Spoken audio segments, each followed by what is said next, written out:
Hey everyone, David Twibell here. Today we're going to go take a flight in the Luscombe. It's a windy Nebraska afternoon, but it should be a nice flight up there.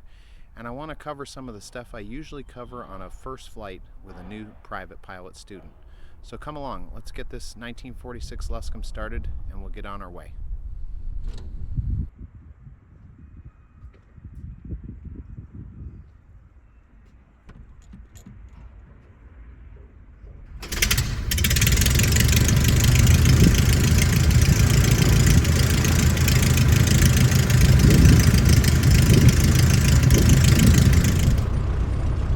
Alright, welcome on board everyone.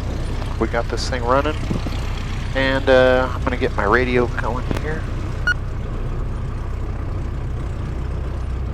280 at 8 gust 17 visibility 10 clear below 12,000 temperature 24 Celsius dew point 0 altimeter 29er 2 remark density altitude 2,600.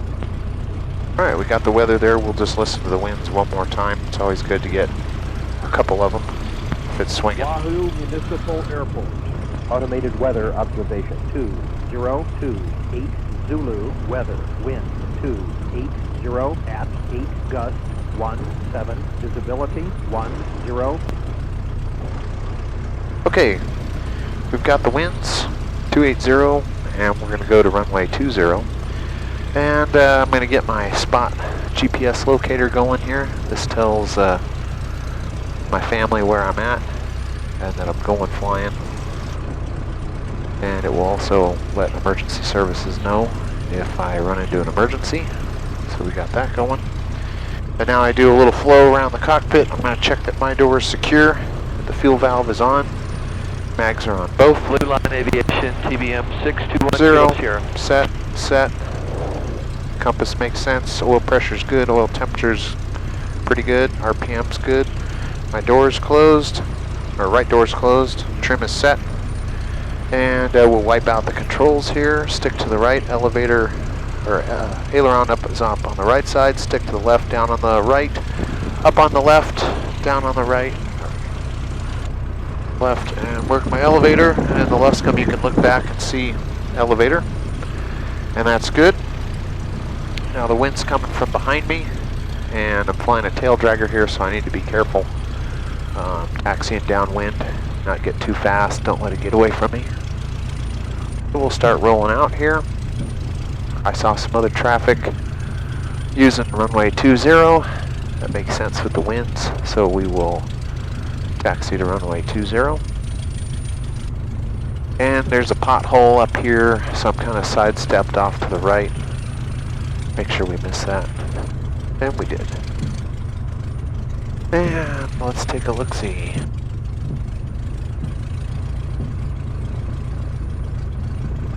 Don't see him anymore. But we'll go to 20, it makes the most sense. So we're going to position the controls down and away with a quartering tailwind, and we'll taxi out. So if you're new to aviation and you're looking to take a first flying lesson, some of the stuff you might experience on that lesson is what we're going to cover today. More of like a first formal flight, but maybe a little bit of both. We got a grass runway here at Wahoo. We're clear to the left, clear to the right, and I'm going to call crossing. Wahoo traffic, Luscombe 903 is crossing 1331 Wahoo.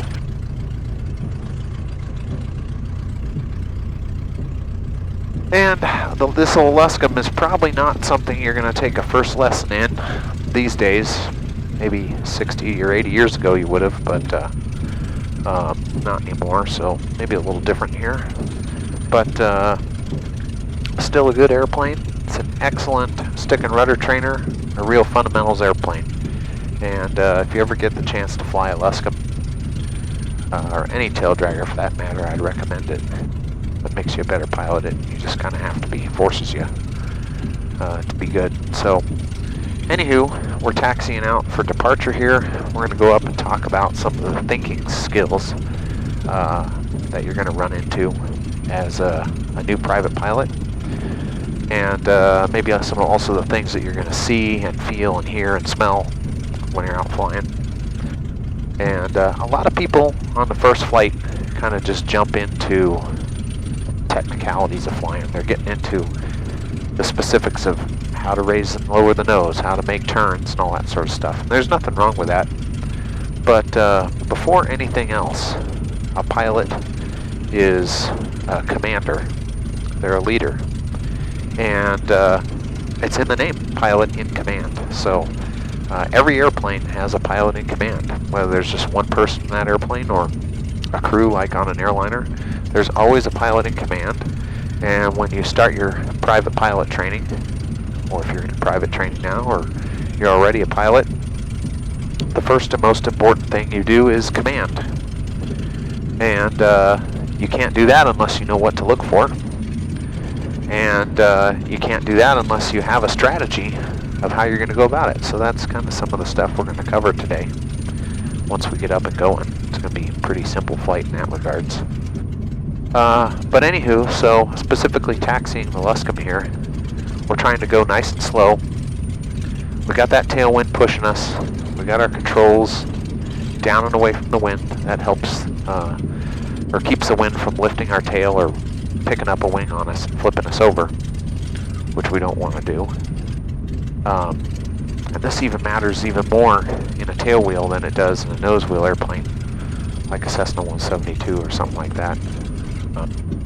Just because of the geometry of the airplane and the landing gear. And so we just take our time. We don't burn up our brakes. Last thing you want to do is find your brakes don't work, and if you use them too much and heat them up, that is a real possibility. So pulling into the run-up area here, and I'm gonna spin her around into the wind, which is coming from behind us. So I use my right brake and I pivot it around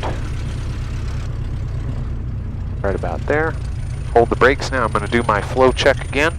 My door is closed, my fuel valve is on, mags are both 0 on the airspeed, altimeter is set showing field elevation, ball's in the middle roughly.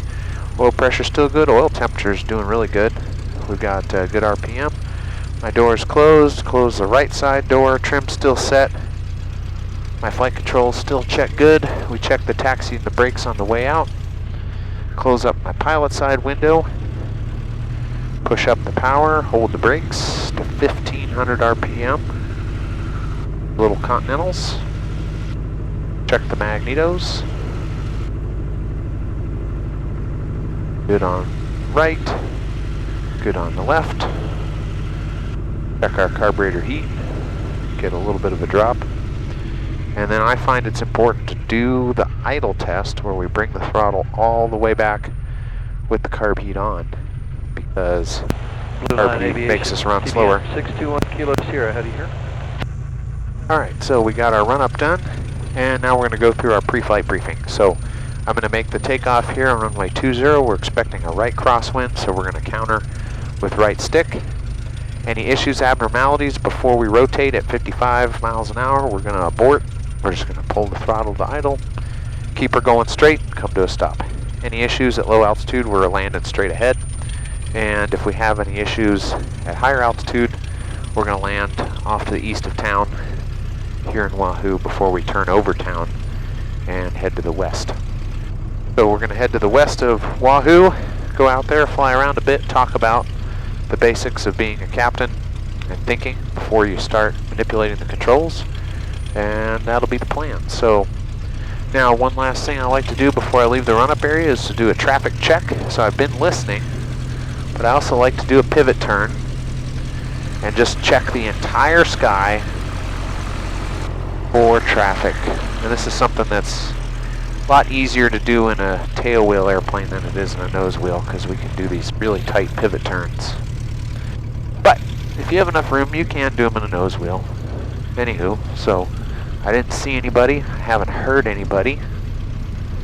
That doesn't mean there ain't someone there, but we did the best that we can.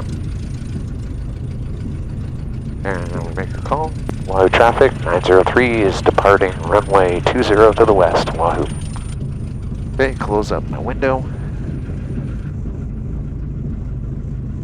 Okay, I got 20 on the pavement. I'm taking off on the correct runway. I line her up, stick to the right. Power's coming in. Power set, RPM's good, oil pressure's good, oil temp's green. Pick up the tail. Keep her straight with my feet. 55 and rotate.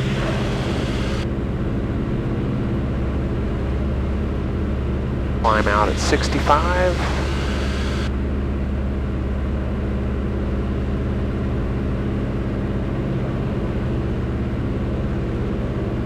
Oil pressure and temperature still in the green.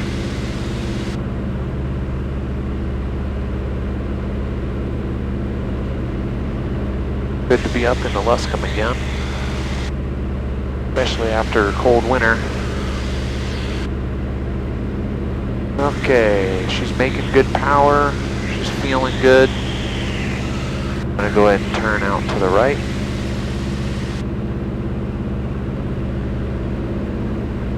Wahoo traffic, Luscombe 903 is upwind off 20, departing to the west, Wahoo.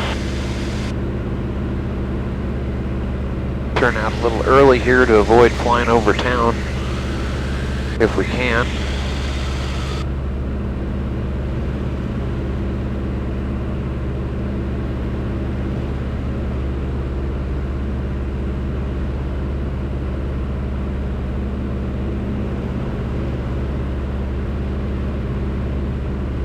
We're up and away.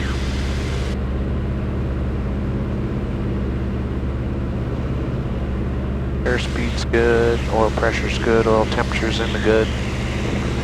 Now this airplane is incredibly simple. There's really not much to it, as you've seen so far. In terms of systems, just have one radio. We don't have any lights. We don't have a formal electrical system for the airplane at all. So it's really just me and the airframe and the engine. But we're climbing out, and we're going to climb to 3,000 feet. And let's start talking about that first lesson. So let's say you're going to go up on your first lesson, or you've been up on it, or you're just refreshing on the fundamentals of what it means to be a pilot. The very first thing we do as pilots is scan. We look for information.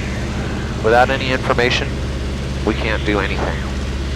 So the way we do that is we look out the left window and we just slowly look around the cockpit outside in very slow, thin segments vertically. You can see I'm just slowly working my way around, looking for traffic.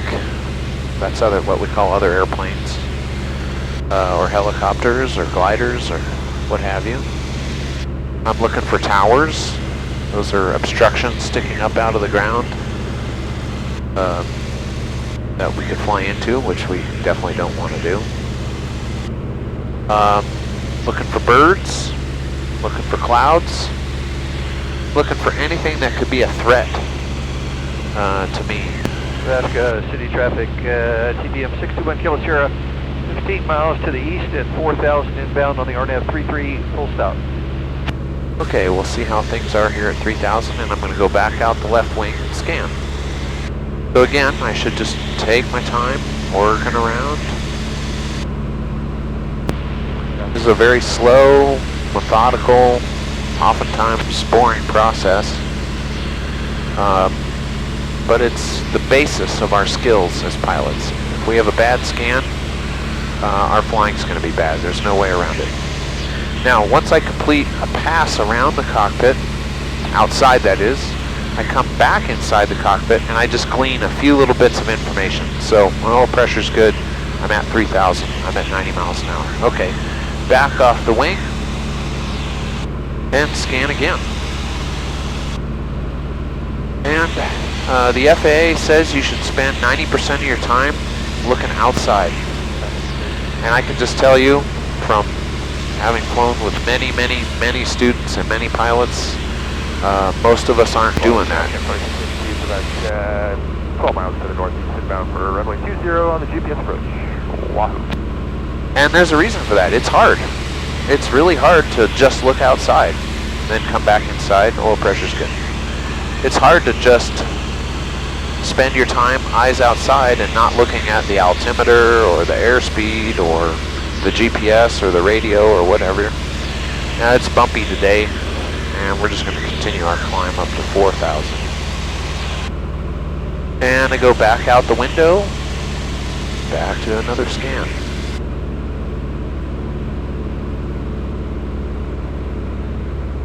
And the goofy part about it is when you're in your private pilot training, you're going to have so much going on that you're rarely just going to have flights where you can just sit there and scan like we do when we're... Traffic TDM 1 Kilo Sierra crossing Vati on the RNAV 33 at 3,000 feet inbound full stop.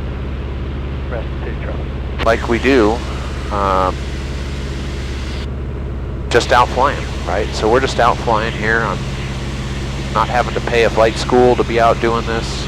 I'm just out on my own time, my own money, flying, which is kind of ultimately why we buy airplanes, right? To go places and to go see cool things and to use airplanes for intended purposes. It's kind of weird because in training you're just so focused on the training that you just don't really spend time doing what most airplanes do, which is just cruising.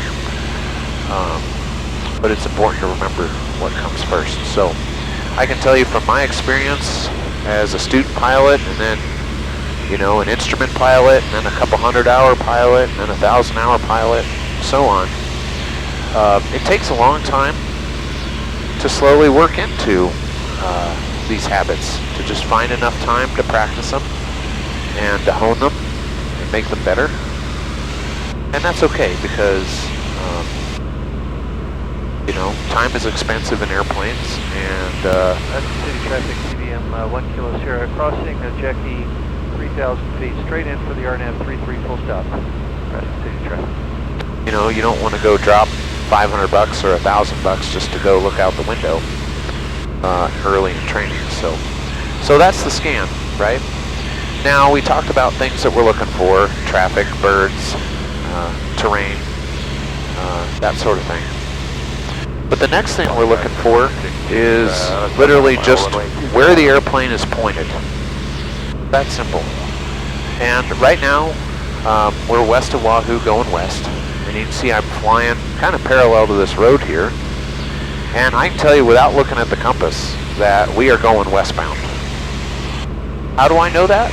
Well, for one thing, I'm really familiar with the area, so that helps. Another is here in the Midwest, we have all these roads on a grid, and it's really hard to get lost in terms of your directions when you got northeast, south, and west literally laid out on the ground beneath you. That's not always the case.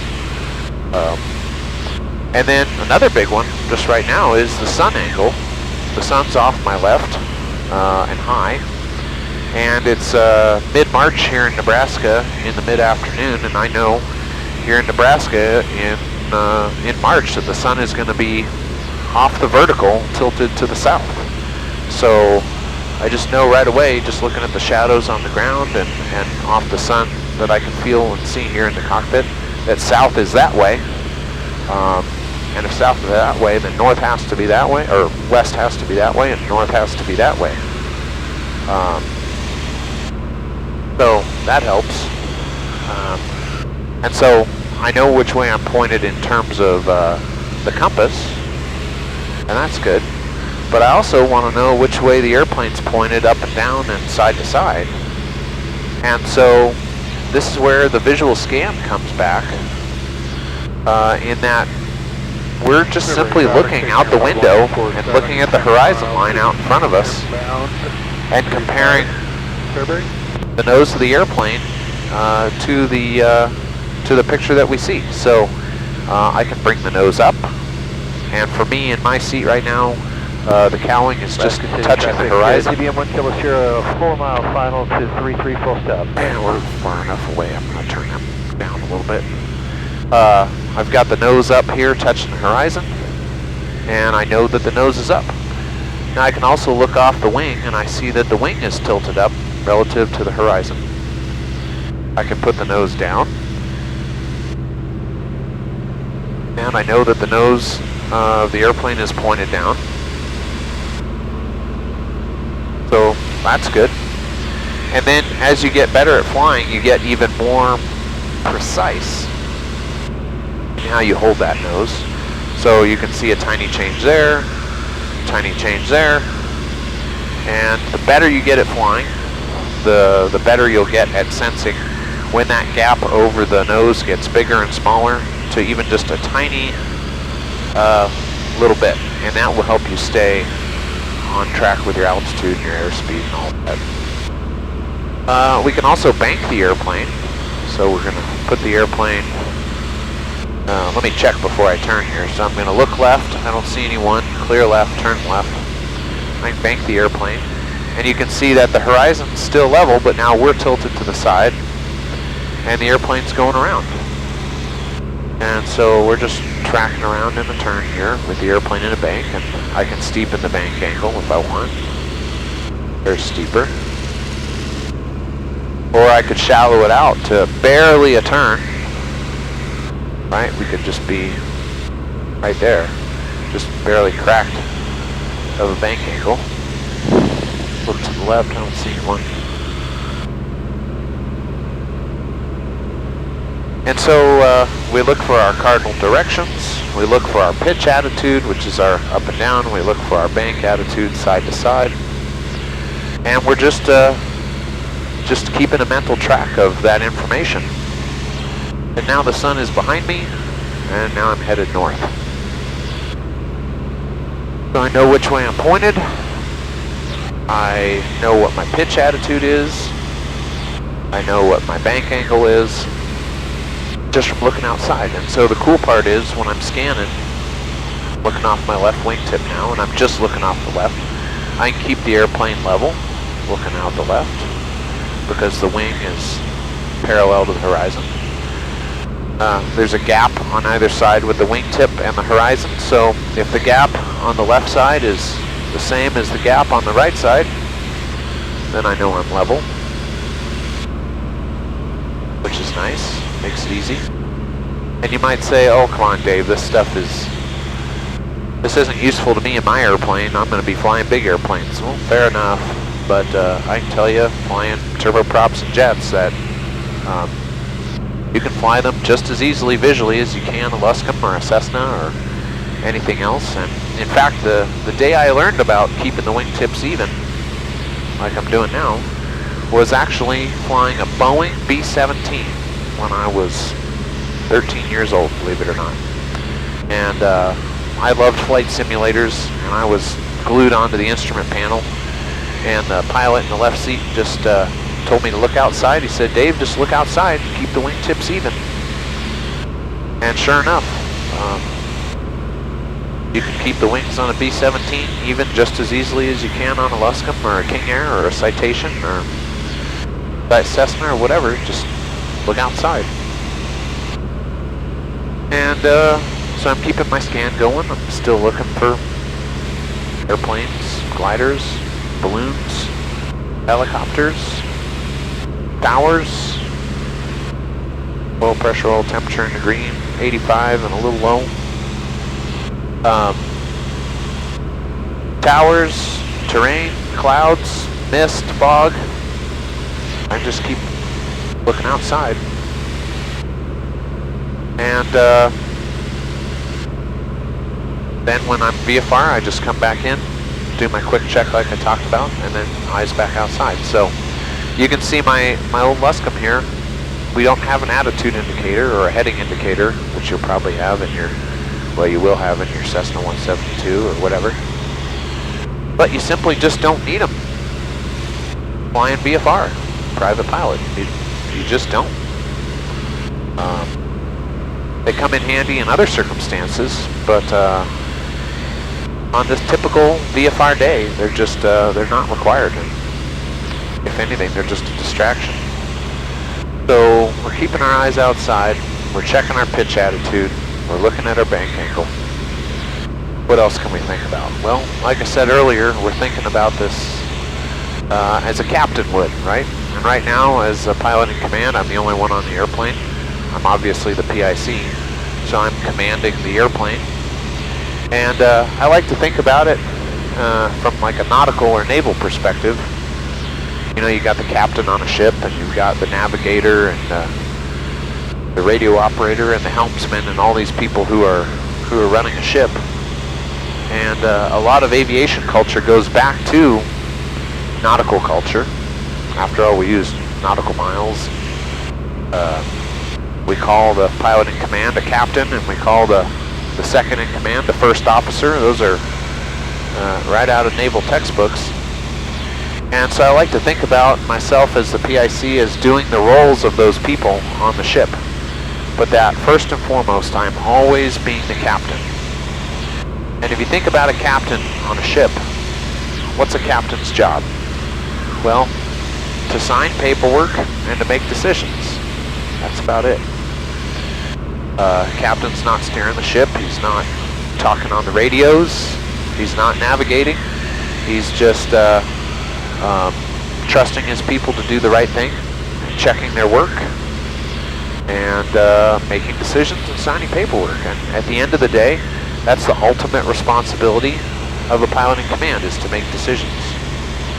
Maybe if you're flying on an airliner, your first officer is the pilot actually flying, but you're still the captain, you're still the one making the decisions and the final decision and signing the paperwork, and the one ultimately responsible. And so that's ultimately what we need to do. So, you know, we're scanning for information, we're wiggling the stick, we're flying, we're navigating, we're talking on the radio. Those are all vital things. But at the end of the day, the PIC is the one making decisions. So I'm going to make a decision to make a left turn here. And like I said, there's a 3-step process to making a visual turn. The first thing we do is we look, and we say looking left, clear left, and turning left. And then we turn the airplane. We'll make a 90-degree turn to the west. So I know which way I'm pointed, and I know which way I'm banked to the left, and I know where my nose is. And it's pretty bumpy out yet, so I let the bumps carry us up to 4,000 here, which is still a legal altitude for flying in any direction here in this neck of the woods, west of Wahoo, Nebraska. And now I'm headed west, and I'm thinking like a captain. So what's a captain thinking about? Well, he's always thinking about what's going to happen in the future. So what are the next couple things that are going to happen in the future? Well, probably going to come out here, turn to the north, pick up the Platte River, follow it for a ways, and then loop back to Wahoo. I think that's going to be my plan. I'm here at 4,000 feet.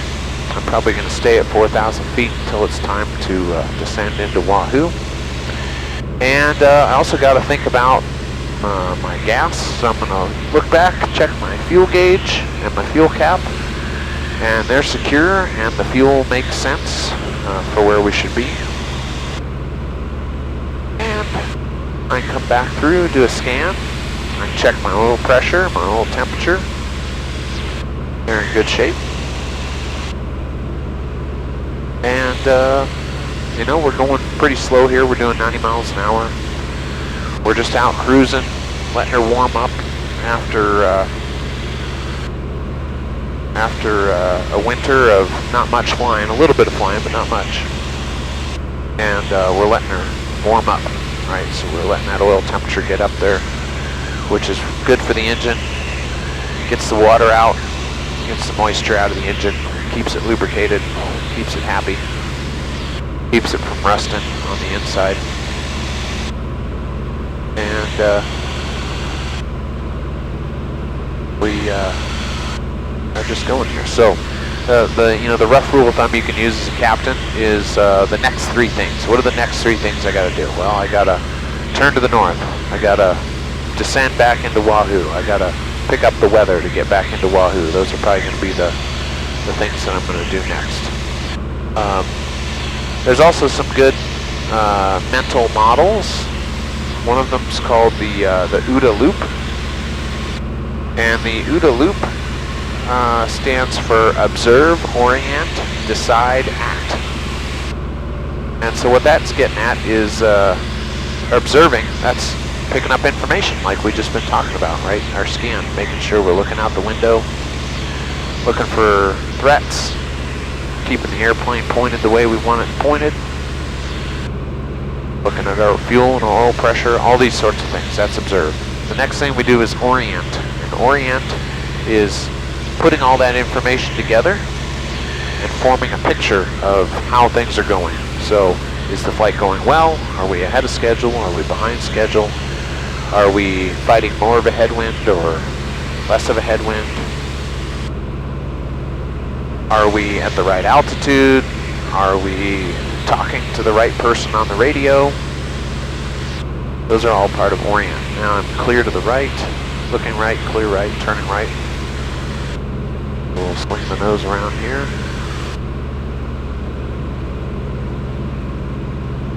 So that's Orient here in the OODA loop, and then D is for decide. That's pretty obvious, right? Make a decision. And it's pretty simple. When you're flying airplanes, you have to make decisions, right? There's no ifs, ands, or buts about it, right? The airplane's just going to keep going. So decisions are mandatory. We would call that time pressure, right? Time is pushing on us. We're not sitting in an office hemming and hawing about making a decision. You know, maybe we can make it today, maybe we can make it tomorrow. Right? No, we have to make decisions now. So we make decisions and then we act. Right? We put those plans into our actions. We make things happen. So, and then we repeat the process. We ask ourselves, did anything change in the observation? Right? Are we still pointed the correct direction? Are we still at the correct altitude? And then we orient it. Has anything changed in the picture? Well, I can tell you from when I ran the cycle just a minute ago, I'm about a mile further north of my position where I was then. So, you know, I'm about 3 miles from the Platte River here. So I'm getting closer. It'll be time to make a turn here in a bit. And then decide. No real changes there, so I don't have any decisions to make at the moment. And then act.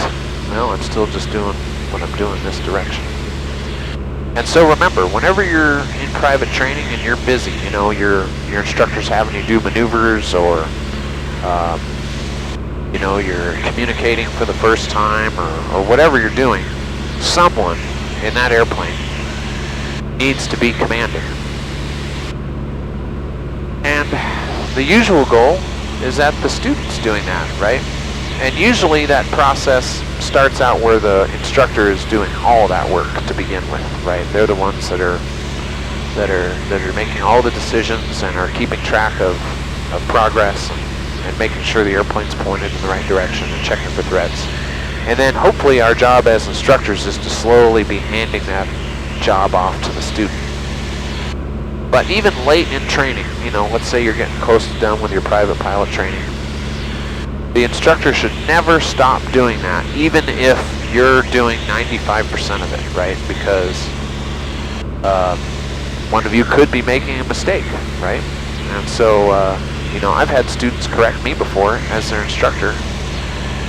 You know, they noticed something that I missed, and in those cases that was very beneficial. So, you know, it's important to make sure that even if you're not in command of the airplane as a student on paper, you know, that you're practicing your command and you're not just reacting to whatever situation you find yourself in, right? You're preparing to be that pilot in command that you're practicing and working towards becoming. So those are some of the basics of command and observation. And like I said, it's a bumpy day here in the Midwest. I'm probably not going to hang out here for too long, but I hope you found all that helpful and useful, and we're just going to slowly make our way back to Wahoo via the Platte River here, and we'll talk to you again when it's getting close to time to land. So, okay, so we're coming down to 2,700 feet, which is going to be our pattern crossing height. We're going to cross over the field, go out and teardrop, and then come in for the left downwind for 2-0.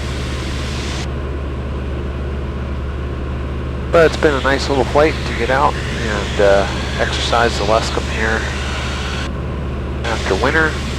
Let her breathe a little bit, come up to temperature, and get out and see what will be the start of spring here as the snow finishes melting and quickly turns into green grass and blooming trees. And probably on our next video here in the Luscombe, we'll get up and start working on some of the fundamental maneuvers that I use, that I like to show private students to help them start learning the airplane. And that's to make a call here. Wahoo traffic, Luscombe 77903 is 2 miles northwest. Going to cross midfield for the teardrop, left downwind 20 Wahoo. Okay, so yeah, there's a whole lot of maneuvers and exercises that we can do before we get into the private pilot check ride maneuvers. To more kind of learn the feel and the physics of the airplane. And that's something we'll spend a lot of videos on, is learning those exercises. The cool part about them is that you can take those to any airplane, and very quickly it'll tell you how the airplane behaves, what it likes, what it doesn't, and they're very helpful for learning how to master an airplane in terms of wiggling the stick. So we're at 2,700 feet, which is 1,500 feet above the pattern altitude, and we're going to cross. There's a sticker. Cross over midfield and take a look-see at the windsock. Take a look for other traffic. I haven't heard anybody. I also know that I'm on the correct frequency from the other airports that I've heard. And that's a common thing. Most of these little airports share frequencies with each other. And so if you learn for your home field the other airports that use the same frequency, you can have high confidence that you're on that correct frequency while you're still looking outside. Got a flock of birds over there. They're low. Could be a factor. A lot of birds this time of year in Nebraska with migration season in full swing. Here we go over the top. Wahoo traffic, Luscombe 77903 is over the field, 2,700. And a teardrop, left downwind 20 Wahoo.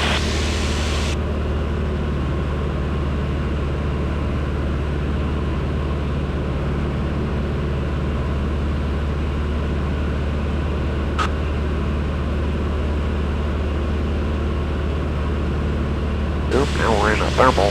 We're climbing like all get out.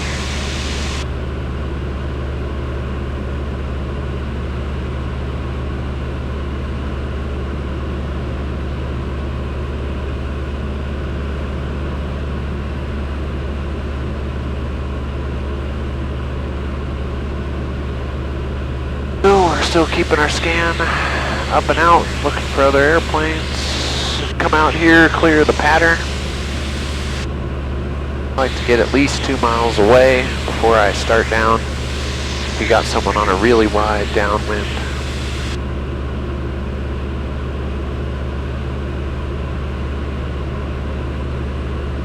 Okay, looking right, clear right, turning right. We'll loop around here into the teardrop, start our descent. Wahoo traffic, Luscombe 903 is 2 miles southeast. joining 45 left downwind, 20 Wahoo.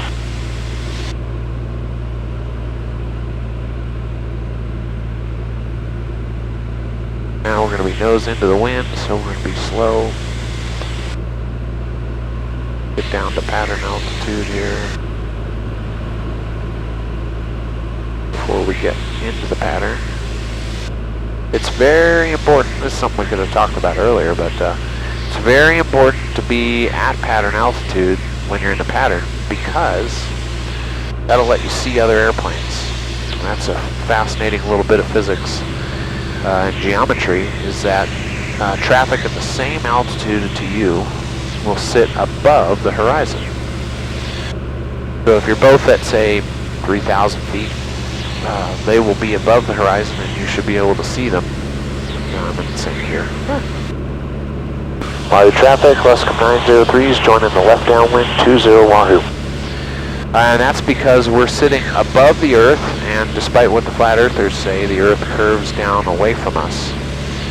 And so I like to stick my hand out, put my thumbnail on the horizon, and traffic will be sitting just on top of my thumb if they're at the same altitude. So if they're below the horizon, at least at that moment, they're not going to get you. But if they're on or above the horizon, anything's fair game. So, okay, now we got a stiff crosswind pushing us away from the airport, so we got to keep close. Coming to beam the numbers, we pull our carburetor heat on.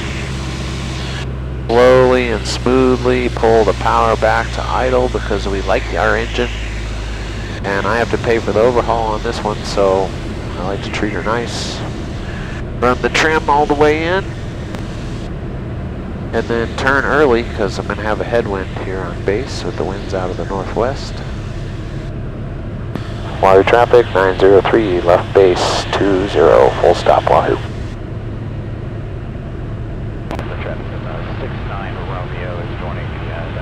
Okay, got my trim in, I got my flight controls clear. Clear left, looking left, clear left, turning left. And I need to turn in just a little bit, but not too bad. That's something in later videos we'll have a lot of fun doing, is talking through power off landings here. One of my favorite things to do. Oh yeah, I'm coming up short.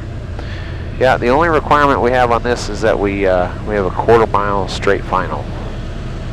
So, oh yeah, we got our glide back. We're doing okay. So I'm right on the edge of that. And I got a stiff right cross. So I'm going to have the right wing down. Oh yeah, I had plenty of energy. No rush. The right wing down, fight the wind, rudders alive, looking long down the runway. Put that right tire down first. Ooh, little bounce. That was ugly. It's been a long winter. And then we get the tail down. Yeah, it's keep her straight with our feet. Fight the wind with the wing and our ailerons. And with an airplane like this, it ain't over till it is over. You've got her tied down or put in a hanger and chocked.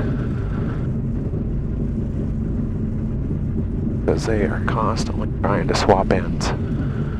So the wind gave us a good little fight, but we got her down.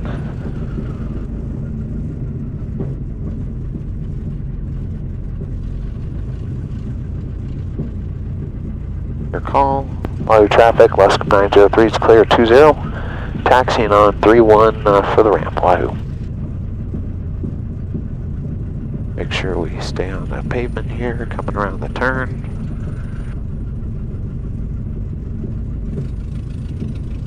Wahoo traffic, Luscombe 903 is clear of all runways at Wahoo. Drive our controls down and away, turn our fuel valve off. You may have noticed that there is no mixture control on the Luscombe, at least not on this one. This one has the Stromberg carburetor, which has basically an auto mixture function. Pretty advanced for 1930s. or thereabouts. And we're going to miss our pothole again. And so when you fly an airplane without a mixture, you just have to know how long it takes for the fuel to run out once you turn the valve off, and it's surprisingly a long time. Long enough to forget about it. Turn my beacon here.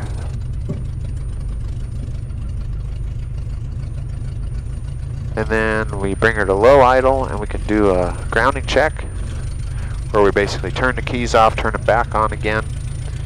And you should only do that if you're taught how to do it correctly and instructed on it and allowed to do it. Some places don't like you to do it. But when you hand prop these, you want to have as much certainty as possible that your mags ground out and die. So, let's see there. 1,000 RPM.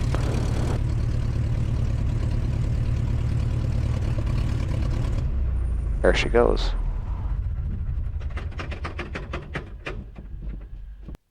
Alright, I hope you enjoyed that flight. And until next time, fly safe.